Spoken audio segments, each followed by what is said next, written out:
Questions, ladies and gentlemen. You sent in questions to hello@crossexamine.org. I'm sorry we can't get to all of them, but we're going to get to some of them today.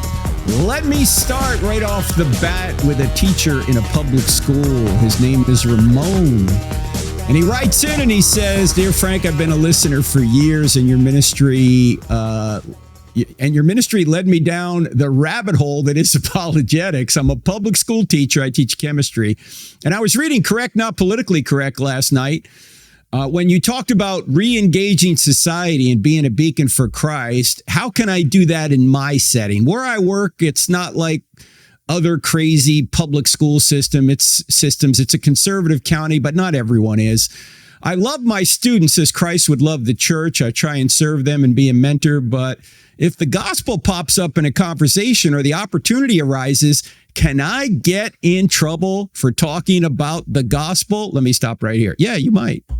You might get in trouble, but there's a way where you probably won't. So, all right, he continues. He says, "All of my tattoos are visible and are all about Christianity. Lion and lamb, armor of God. He came, died, resurrected, ascended, and is coming back symbols. So if a kid starts the conversation off first with a question, don't I have immunity, if that's the right word, since the student asked me about it? I hope this makes sense. I tried to type it up the best I could." Okay, so let me say yes. As I understand it, Ramon, you can discuss these issues if you're asked. But if you want to be super safe about it, I would go to the Alliance Defending Freedom website. Just Google them, Alliance Defending Freedom. I'm sure they probably have guidelines up there. And look, if someone were to ever create a problem because you talked about Jesus or the gospel, it probably wouldn't go anywhere other than, hey, don't do that again. So unless you're asked, if you're asked, as I understand it, yeah, you can talk about any of these issues. Now, here's the real interesting and sad thing about our public education system. The most important question to any person or any society, any community is, does God exist? Why? Because if God exists, then how we live is set out for us if we're going to follow God. If God doesn't exist, how we live is really just up for grabs. There is no objective right way to live life or wrong way to live life, because if there is no God, there is no purpose. And if there is no purpose, there is no morality, there is no rightness or wrongness. Everyone just does what is right in his own eyes, as the end of the book of Judges says. So the most important question any of us can ask, or any society or civilization can ask, is, does God exist? After that, the next question is, he does exist? What has he said? What does he want us to do? So we should be asking those questions. In fact, Mortimer Adler, who edited the great book series, he was a brilliant guy who became a Christian late in life, was once asked the question, why does the God section in the great book series, why is it the largest section in the great book series? And he said, well, I suppose you could say because the question, does God exist, has more implications on human life than any other question. And he's right, or was right. And then after you answer the question, okay, who is this God? What has he said? What does he want us to do? Here's the problem with our current education system. Our current education system assumes the answer to the question, does God exist, is no, despite the fact that our country began with a rousing declaration that the answer is yes. We hold these truths to be self-evident, that all men were created equal and endowed by their creator with certain unalienable rights. Among these are life, liberty, and the pursuit of happiness. Yes, our country was founded on theism. If you don't like that, you can go somewhere else. But it was founded on theism because our founders wanted the stability and the justification for objective human rights, objective moral rights, without having the intolerance that might be associated with a sectarian religion. They were all Christians, or at least Most of them were. There may be a few deists in there. There were no Muslims. They were Judeo-Christian or Judeo-Christian theism. Mostly Christian theism was assumed in our country. But they didn't want to say you had to be a Baptist, you had to be a Catholic, you had to be a Methodist, whatever. They didn't want denominationalism, and they didn't want a national church. As we've mentioned before, some of the states had their own state churches, but the federal government didn't want to have a state church. So our country was founded on theism, so we could have objective moral rights that come from God, but not any possibility of the intolerance that might come with a set denomination for the entire nation. So here's one thing you can do, Ramon, is you can talk about the Declaration of Independence. The Declaration of Independence is not unconstitutional in our schools. So you can always bring this up and point out that the Declaration of Independence assumes there's a creator, a divine judge of the world, divine providence who gives us these rights, endows us with these rights, and that governments are instituted to secure these rights. And if you read the Declaration of Independence, you realize that the Declaration is basically one big long list of complaints about how King George was legislating immorally. He was violating the rights of the colonists. And so the people, therefore, of the colonies have a right to a new government to declare their independence and establish their independence basically on God. And they say in the Declaration of Independence, after they list all of these abuses of King George, they say, we submit these facts to a candid world and the supreme judge of the universe. So our country is founded on God. You're never going to be, at least not legitimately, transgressing any sort of law when you talk about God in the public school system if you're referencing the Declaration of Independence. Since you're a chemistry professor, I might also suggest that you ask the students, why do the laws of chemistry exist? Why do the natural laws exist that allow chemistry to even be possible? Where do laws come from? Laws come from lawgivers. A corollary to this question is, why is the universe fine-tuned, or the laws of nature fine-tuned to allow chemistry to even be possible? In fact, that's one of the arguments that theists, Christians, and even other theists give to show that the universe is fine-tuned, that if you were to change the laws of nature themselves or the constants within the laws of nature virtually imperceptibly, not only would there be no life anywhere in the universe, particularly here on Earth, there wouldn't even be chemistry. In other words, without certain laws, you might have nothing more than helium or hydrogen. There wouldn't be the periodic table of elements that we now know. That periodic table is dependent on the laws of nature being what they are, precisely what they are. And not only are those laws fine-tuned, they're sustained. Why don't the laws of nature change? You know, the physical world that is governed by these laws, those physical things change. Why don't the laws that govern those physical things change? Because these laws are sustained. They're sustained by a mind. In other words, God just doesn't create or intervene when he does miracles. He sustains the very laws that allow us to exist and allow us to do science. And if you want a book on this where I deal with this, Ramon, get the book Stealing from God, because I cover this in several chapters, that our very ability to do science, to do chemistry, to do anything physical is built on these laws of nature, and these laws of nature are fine-tuned and sustained. Apparently, it seems by a mind, an ordered mind that keeps everything orderly.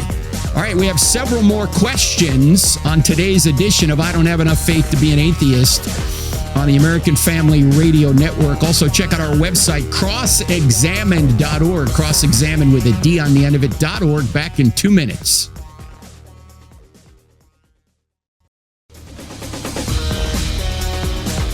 Hi, I'm Frank Turek, your host here at I Don't Have Enough Faith to Be an Atheist. Not just a radio program, ladies and gentlemen, also a podcast. And for those of you listening on the American Family Radio Network, the great AFR, please know that we actually do another podcast during the week. I've got more questions coming in since it is an election year, and we've talked on previous programs about election issues. I've got this from JP. JP writes in, he says, I've enjoyed watching your videos and hope you could explain from an apologetic point of view why Christians should not accept someone like Trump as their president because of his lies, convictions, and bullying. If Christians support him, other non-Christians will see that we are okay with that. I don't understand why someone so well-versed in what facts and truth is can support Trump or be okay with Christians shaming other Christians for voting for Harris and that I'm going to hell because of my vote. And he puts a bunch of question marks after that. Okay, JP, first of all, let's deal with going to hell, okay? You're not going to hell because you make an unwise choice in the voting booth. Hell is for people who have sinned, which of course is for all of us, but have not accepted the pardon that Jesus provides. The reason Jesus is the only way to salvation is because there is no other way an infinitely just being, i.e. God, can allow unjust creatures like me and you to go unpunished. If he did, then he wouldn't be the infinite standard of justice. So he has to find an innocent substitute who will voluntarily take our punishment upon himself. Where can he find an innocent substitute? Not in any one of us. We're all guilty. He has to be the innocent substitute. So he adds humanity to his deity, comes to earth, lives the perfect life in our place, allows the creatures who he created, who have also sinned, to torture and kill him so he could take our punishment upon himself. And then by trusting in him, you're not only forgiven, you're given his righteousness. So that's why Jesus is the only way. It's not an arbitrary claim. It's built in the very nature of justice and love, that an infinitely just being can't allow unjust creatures to go unpunished. So what does he do? He punishes an innocent substitute in our place. That's why Paul says in Romans 3:26 that God remains just and is the justifier of the one who has faith in Jesus, the one who trusts in Jesus. So you're not going to hell because you make an unwise choice or you sin if you've accepted the pardon Jesus provides. Hell is for those who fail to get justified by Christ, not for those who sin or make unwise choices after being justified. Sins may cause you to lose rewards in heaven, but they won't send you to hell if you've been justified by Christ, okay? Now, let's deal more with the voting part of this. Look, when you get to a general election, you've got really only one of two viable choices. You've got to pick the best or least worst available choice. And I did not vote for Trump in the primary. I didn't think he was the best candidate. I voted for DeSantis. Somehow DeSantis didn't get the traction I thought he would, but here we are. Now, both of the candidates have flaws personally. You know that. We all know that. But you need to remember, you're not voting for one person. As I've said before, you're voting for 5,000 people to go to Washington and implement an agenda. Both candidates have moral failings in the past. That's one reason I won't endorse a candidate, because if you endorse a candidate, it implies you agree with that candidate on everything. It implies you agree with them on what they've done in the past, what they're doing now, what they might do in the future. And I'm not going to be hamstrung by that because I don't agree with either of these candidates on every issue or everything they do in their personal life. However, I will endorse policies. And what we ought to do as Christians is endorse policies that protect innocent people from evil. That's the primary reason a government is put into place, to protect innocent people from evil. That's Romans 13:4. We've talked about it before. The secondary reason is to promote the good. And you've got to vote policy over personality. Policy will outlast personalities. And both candidates have a policy record. You can look at the last 4 years with Kamala Harris, and you can look at the previous 4 years prior to that with Donald Trump, and make your decision. Your primary goal of your vote should be to limit evil.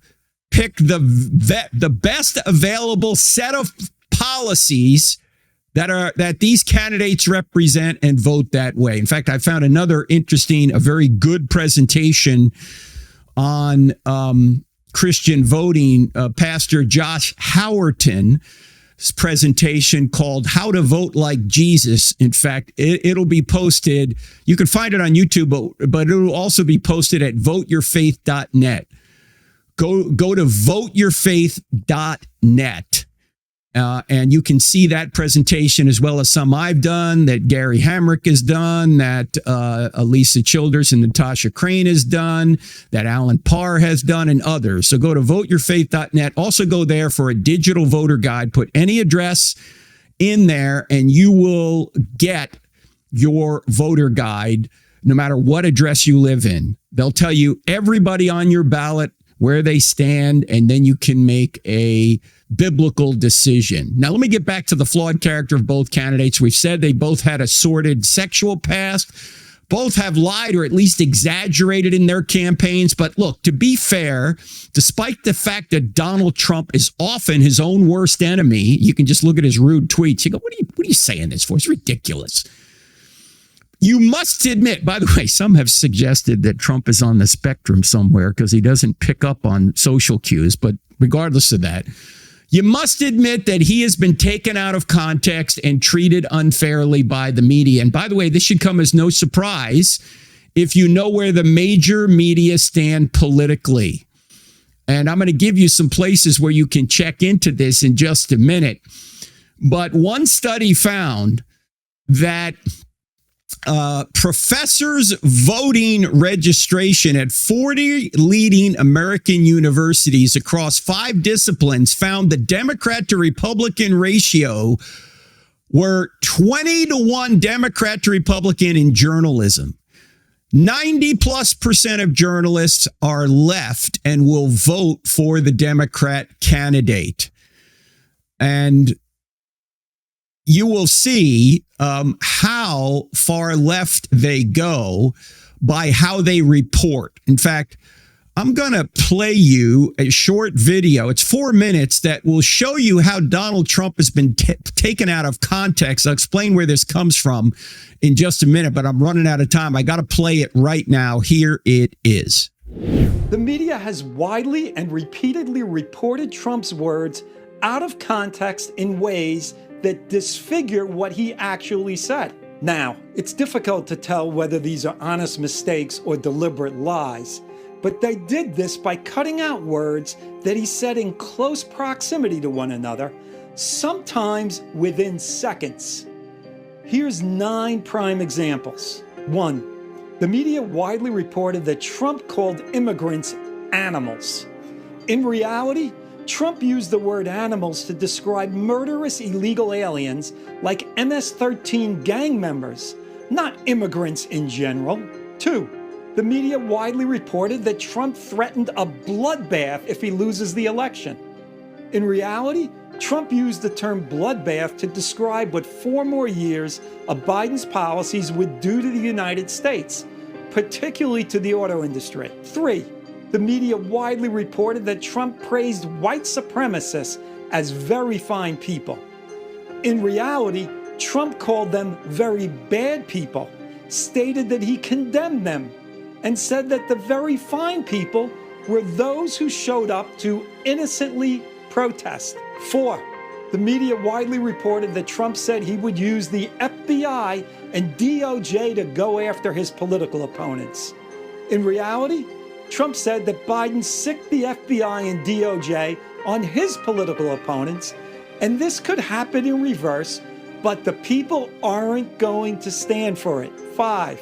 The media widely reported that Trump told governors to dominate protesters during the 2020 George Floyd riots.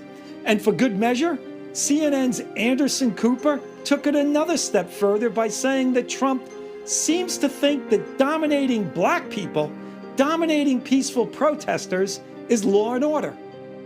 In reality, Trump said that he is an ally of all peaceful protesters and that governors have a duty to protect innocent people from professional anarchists, violent mobs, arsonists, looters. 6. The media widely reported that Trump encouraged the Capitol Hill riot by urging his supporters to fight like hell. In reality, Trump told his supporters to march over to the Capitol building to peacefully and patriotically make your voices heard. 7. The media widely reported that Trump vowed to be a dictator on day one. In fact, Trump said that he is not going to be a dictator except for day one to close the border and drill, drill, drill. The interviewer replied, "That sounds to me like you're going back to the policies when you were president." And Trump said, "That's exactly right." 8. The media widely reported that Trump called for Russia to hack Hillary Clinton's emails. In reality, Trump repeatedly stated that China, Russia, or an independent hacker has probably already hacked Clinton's illegal email server. And if they did, they should release the 33,000 emails that Clinton destroyed after she received a subpoena for them. 9. The media widely reported that Trump told Republicans to vote against the border security bill because he didn't want the crisis fixed while Biden was president. In reality, the bill was loaded with loopholes that permit and reward illegal immigration. And Trump wrote that he opposes the bill because it, quote, only gives shutdown authority after 5,000 encounters a day when we already have the right to close the border now, which must be done. So, when media outlets report on what Trump says, ask yourself, what did he say that they didn't report?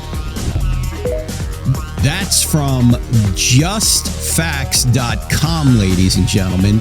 We'll put the link in the show notes in case you want to watch that yourself. It was a TikTok video posted on Twitter, and I'll explain who they are right after the break. You're listening to I Don't Have Enough Faith to Be an Atheist with me, Frank Turek, on the American Family Radio Network. Back in 2 minutes.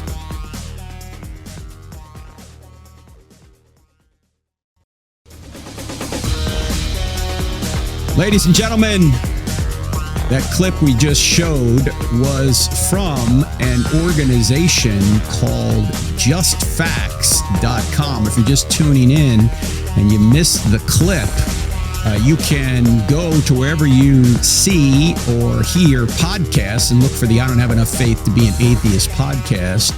We showed a clip from justfacts.com where they went through 9 or 10 occasions where Donald Trump was taken out of context, apparently, at least it seems in many cases, deliberately by a leftist media. And then they corrected that. Now, this is not to say that everything Trump says is right. I'm not saying that because I agree that sometimes Trump says crazy stuff. Although I will say that it's interesting that, as Ben Shapiro said, you might not want to pay attention to what Trump says. You may want to pay attention to what Trump does. Okay. But in any event, go to justfacts.com. They have a lot of great research on many different issues, and they self-identify themselves as graduates of Brown University, which, of course, is not a conservative place. But they personally, as everyone has political beliefs, they personally lean conservative and or libertarian. But they have this credibility doctrine where they're trying to be as objective as they possibly can. So I'll leave that up to you to decide how objective they are. But go to justfacts.com for more. There are other places you can go if you want to demonstrate or if you want to see media bias demonstrated. Go to the Media Research Center and click on Newsbusters. That's been an organization that for many years is run by Brett Bazell. And what they do is they diagnose, they demonstrate, they point out media bias. And if you click on their Newsbusters link, you will see examples of it.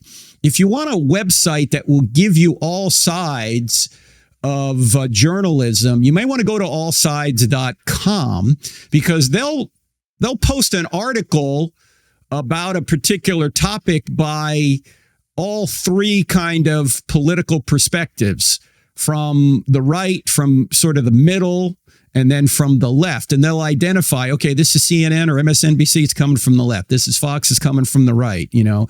And so you can see how the media reports on the same issue and what the headlines say, and of course what the articles say, and then make your own decision.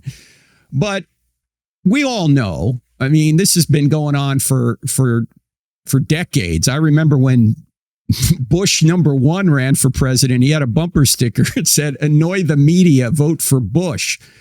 I remember when Reagan was president, and he was giving a talk sort of outside, and it was in front of a lake. And he got up there, and as soon as he got up to the podium, or shortly after he got up to the podium, he said, if I had walked across the lake to get to this podium, the next day, the media headline would have been, "Reagan can't swim." Okay, because the media bias was pronounced even back in the 80s. But as I mentioned, this 2016 study of professors' voting registration at 40 American leading universities across 5 disciplines found out that the Democrat to Republican ratios were 4.5 for economics. So for every 4.5 Democrats, there was 1 Republican. In history, it was 33.5 to 1. In journalism, it was 20 to 1. In law, it was 8.6 to 1. In psychology, it was 17.4 to 1. And a previous study found in sociology, the ratio of Democrats to Republicans was 44 to 1, which led Thomas Sowell, the great Thomas Sowell, to say this: the next time some academics tell you how important diversity is, ask how many Republicans are in their sociology department. By the way, some of these quotes are coming from a book called The Parasitic Mind by Gad Saad, G-A-D-S-A-A-D. Dr. Saad is a professor at a Canadian university, and I don't know his religious beliefs. He appears to have some sort of degree in evolutionary biology, but his book, The Parasitic Mind, has won a lot of acclaim. Jordan Peterson acclaimed it as a great book, and many others did. It's got great reviews on Amazon. I haven't read it myself, but I have a friend who sends me clips from books he's reading, and this particular clip came from The Parasitic Mind about the leftist predominance in many of these professions, and certainly at most major universities. So you have to keep your guard up when you're reading something in the media, because they often will spin stuff left. And it appears they certainly did that with many of the statements that Trump has said. And Kamala Harris has repeated some of these lies, some of these spins, particularly the one in the debate they had. She repeated the lie that Trump apparently said the Charlottesville white supremacists were very good people. He never said that. He actually said, as the video pointed out, and he's on video, Trump is on video saying those people are despicable. They're very bad people. He said, I totally condemn those. I'm saying the peaceful protesters were the good people, not these white supremacists. But the media and Kamala Harris took that completely out of context and lied about it. So just consider the source and look at the evidence for yourself. So back to your question, JP, I don't endorse a candidate because, as I mentioned before, and I don't think Christians ought to either, unless it's your dad, or somebody, a very close friend of yours. But you can endorse policies. And when you line up the policies, as we've done on previous programs, look, it is what it is. The Republican platform is not perfect, but it's far more biblical than the Democrat platform. As many even pastors have said, the Democrat platform seems like a death cult now. They are endorsing virtually everything God hates. And so vote biblically. If Christians would vote biblically, many of our political problems would be solved, but half of Christians don't even vote, which is tragic. Why would you not want to limit evil in your society? Why would you not want policies put in place that protect the unborn, that protect religious freedom, that protect innocent people from evil? We've got 425,000 criminals, 13,000 of them, as Homeland Security admits, are convicted murderers that we've let across the border in recent years. We've got 300,000 children that are now unaccompanied or unaccounted for in our country because they came across the border. We didn't keep track of them. And now they're probably, many of them, in the sex trade industry. This is not compassionate. This is not protecting innocent people from evil. Our government's job, as every government's job is to protect their innocent citizens from evil. And we don't do that when we allow open borders. We're incentivizing sin. We're incentivizing sex trafficking. We're incentivizing drug trafficking. We're incentivizing all sorts of the terrorists coming across the border. And this is not what government ought to be doing. The government exists to protect innocent people from evil. All right, let me go to another question. Steve writes in, Frank, thank you for your ministry. In the video, you were saying we should do our civic duty and go vote. Generally, I agreed. He goes on to say, however, that I've prepared a set of questions for those running for state office and those running for federal office that I sent to each candidate to complete. And the questions seek to determine competence of the candidate based on foundational topics, like what is the purpose of government, U.S. constitutional topics, what are the 5 rights secured by the First Amendment, and as appropriate, the Tennessee Constitution topics. Steve comes from Tennessee. He says, very few will answer the questions regardless of political party. And so here's Steve's question. Why should I vote for a candidate who is not willing to demonstrate competence for office? Am I wasting my time trying to make an informed decision, a decision that my conscience is at peace with?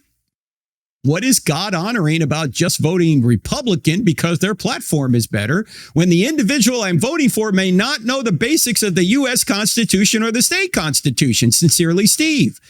Well, let me point this out, Steve. I applaud you for trying to get them to answer basic questions about our Constitution.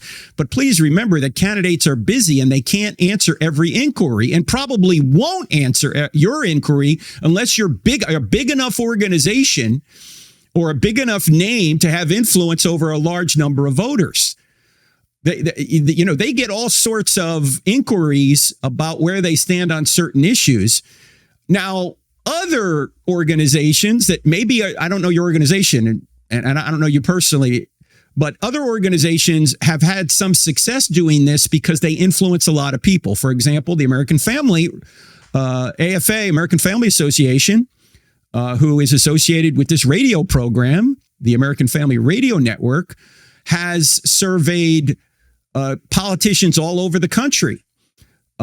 Some, I think they've canvassed personally, and others, they just look at their voting record, and they've created a digital voter guide called ivoterguide.com. That's the one I've been suggesting you go to. You can go to ivoterguide.com or go to voteyourfaith.net. Voteyourfaith.net will lead you to ivoterguide.com, and you can put any address, as I say, in America in there, and it'll tell you everybody on your ballot. So just because you can't get answers from people doesn't mean that they don't have good answers. It might just be that they don't have time to respond to you.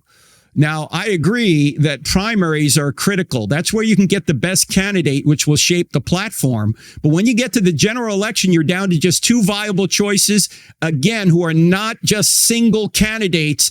They're representing 5,000 people that will go to Washington and implement a platform. Now, you're down to these 2 viable choices. In my view, you vote to protect people from evil. That's number one. Secondly, and do the most good. You're going to vote policy over personality because policies last a lot longer than personalities. So I wish there was a better answer. I wish I could say, everybody should respond to your request to answer your questions, but not everybody's going to do that. So you have to vote for the least worst choice and also the best choice. Whenever there are two candidates or two parties, they're going to be the least worst choice and the best choice. Which should you do? You should do both, okay? You're never going to get everything you want. You don't even get everything you want in a spouse. You're not going to get everything you want in a political party or a candidate. So vote to limit evil. That's the number one purpose of government. And the second purpose is to promote the good. All right. We've got more questions right after the break. Again, you're listening to I Don't Have Enough Faith to Be an Atheist with me, Frank Turek, on the American Family Radio Network. Some people say that there aren't many late abortions in this country. We're going to point out that's actually not true right after the break. Don't go anywhere. Back in 2.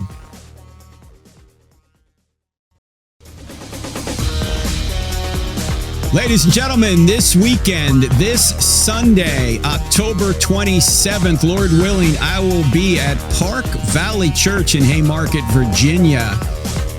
There are 3 services in the morning, 8:15, 10, and 11:45.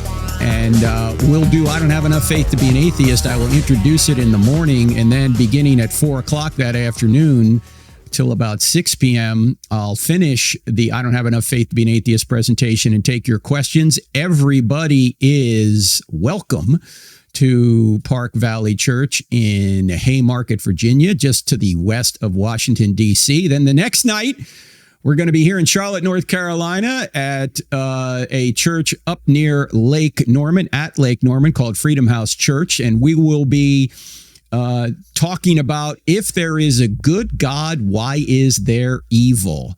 And that will be live streamed at 7:30 p.m. Eastern. So if you're not near Charlotte, you can actually watch that. Also want to mention, there's still time to join the very robust course on that topic led by Dr. Clay Jones called Why Does God Allow Evil? The first Zoom session is the 30th. So as long as you join before Wednesday, you can be part of the premium course and you'll be on Zoom for live Q&A with Dr. Jones on several occasions beginning on the 30th. Also want to mention on the 29th, this coming Tuesday, we are going to have a live stream with the Babylon Bee guys because they just released a brand new movie called January 6th. It's a mockumentary. You're not going to want to miss it. We're going to have the great Kyle Mann on. He is the general editor of the Babylon Bee. He also stars in this mockumentary. It's quite funny. A serious issue, but they make light of many of the funny things associated with it. So you're not going to want to miss that. We'll also take your questions. That should be 9 p.m.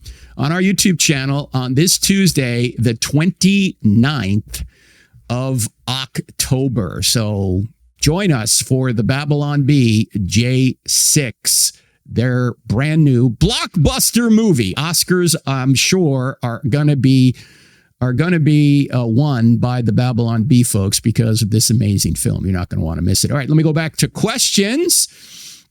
We've got a question from Mike. Mike is a gentleman that writes in frequently. I can't always get to his questions because he writes like books, book length comments and questions. But a few weeks ago, he wrote in about abortion. And it's a very long email, but let me just read a section of it, and we will respond to what he says. He's skeptical, as I say. He said, you know that almost 60% of abortions are pharmaceutical, not involving any invasive medical process, and that 95% of abortions occur by 15 weeks when the fetus weighs about 4 ounces, that only 1.3% of abortions occur after 20 weeks, and most of those involve a serious health risk to the mother or fatal fetal abnormality. Yet you and other anti-abortion activists never mention these facts. Instead, you refer to abortion as ripping babies from their mother's wombs and dismembering children in their mother's wombs. You have every right to claim and attempt to support your religious belief that personhood is established at conception as a result of God implanting a soul. You don't have a right to completely ignore the facts and misrepresent the process. Okay, Mike, let me start with the fact that 60% of abortions are pharmaceutical. Yes, RU486. Interesting name for that. RU486 in someone. Isn't that interesting? RU486, okay? It was actually originally, well, let me put it this way. Seth Gruber, who wrote the book, The 1916 Project, has been on this program. We had him on July 2nd, points out that the company that creates RU486 is actually a subsidiary of the same company that created Zyklon B. What's Zyklon B? That's the gas they put in the gas chambers in Nazi Germany. Yeah, it's a German company. Isn't that an interesting connection? Yes, it's true that 60% of abortions are this, but these abortions are horrific because a woman stays at home and basically gives birth to a stillborn baby. All right? Very barbaric. All abortion is barbaric. And if you don't think so, Mike, I need you to go to caseforlife.com, scroll down, and look at the 1-minute video. There's a warning on the front. It's graphic because it will show you an abortion in every single trimester. And you will see that we are not exaggerating when we say we are dismembering children in abortion, because you will see the results of an abortion in the first trimester, second trimester, and third trimester. You will see that these are body parts. By the way, as we pointed out in a program we will put in the show notes, that we actually, it's on our YouTube channel, but we'll put it in the show notes, that Planned Parenthood was exposed as selling aborted baby body parts. If it's not a person in there, and if the word person is really irrelevant to this discussion, we don't have to legally define what a person is to know that a human being is in the womb. If there's not a human being in the womb, Mike, how are they pulling body parts out in all 3 trimesters? It is a human being. It's not a squirrel. It's not a raccoon. There's a human being in there. Now, regarding the soul, irrelevant. You don't even have to have the Bible to know that this is wrong. You just have to see what's going on inside a womb, and you know that you're tearing a human being apart. And this even happens in the second and third trimesters. And you say only 1.3% of abortions occur after 20 weeks. Yeah, that may be true, but that's still about 10,000 people in America every year. And it's probably higher than that because only a handful of states are required to report their late abortion numbers. And Allie Beth Stuckey's book, which we had her on last week, goes into this. Her book, Toxic Empathy. So if you really want to know the truth about this, get her book. Or you can just go to the CDC. The CDC admits that 10,000 babies are killed in the second and third trimester every year in this country. And that actually is a low estimate because not every state reports their late abortion numbers. And anecdotally, this is happening all the time. In fact, a woman at Student for Life called an abortion clinic in Bethesda. You want to hear what happened? Here it is. Right, calling the Care Clinic in Bethesda, Maryland. Thank you for calling Care. How can I help you? I am looking to have an abortion. How far along are you? I'm 34 right now. I am in a pretty desperate situation. My boyfriend is kind of out of the picture now, so I don't really have any support. An abortion at any stage is actually much safer than delivering a term pregnancy. It's a 4 to 5 day procedure. We do some basic lab work on you and start to dilate your cervix. After that, we do what we call the fetal injection. A needle is inserted through the abdomen and into the fetal heart where lidocaine is injected, and that will completely numb the fetus so there's no pain. And then after that, we inject a medication called digoxin and another medication called KCL into the fetal heart, which will slow and then stop the fetal heartbeat. And then on that 4th day, depending on how your cervix is dilated, we'll break your water, and then we'll give you a medication called misoprostol. Misoprostol will sort of induce contraction and increase the dilation of your cervix. You're going to have contractions and cramping, and then we'll assist you in sort of pushing in the induction and then remove all of the products of conception. You're definitely going to feel discomfort and cramping and a lot of pressure, but we do give you fentanyl and Versed during the procedure. We specialize in later trimester care. Our doctor is very well versed in what he's doing, and he's very good. So I'm not like a rare situation. Y'all help women this late in pregnancy all the time? All the time. 34 weeks, she said she was pregnant. That's in the 8th month. Oh, yeah, we do this all the time. At least 10,000, probably many more, of these abortions are done in America every year. And Kamala Harris wants abortion, this kind of abortion, all the way up to the moment of birth, and she wants you, the taxpayer, to pay for it. These are the facts, ladies and gentlemen. You get to do what you want with these facts.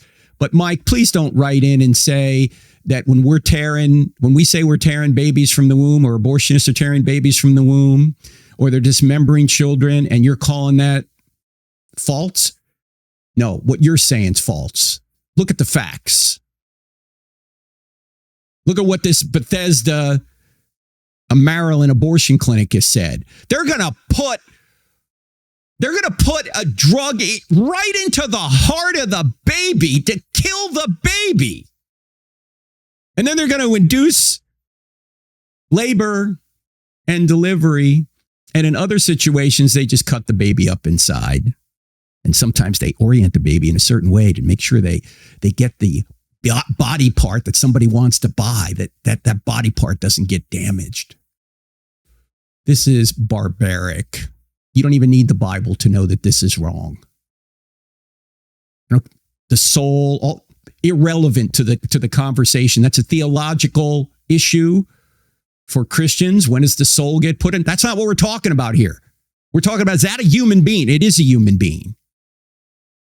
So get the facts. Go to caseforlife.com. Look at the 1-minute video. See the product of conception, as that lady just said. Yeah, body parts, human beings.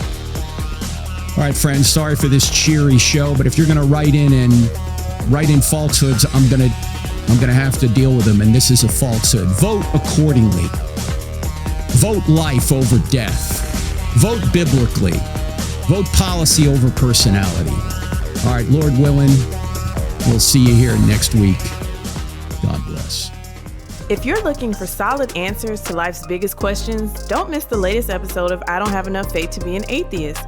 Find it on Apple Podcasts, Spotify, Pandora, iHeart, OnePlace, and Podchaser. Tune in, discover the truth, and share it with someone who needs it. Let's keep spreading the truth together.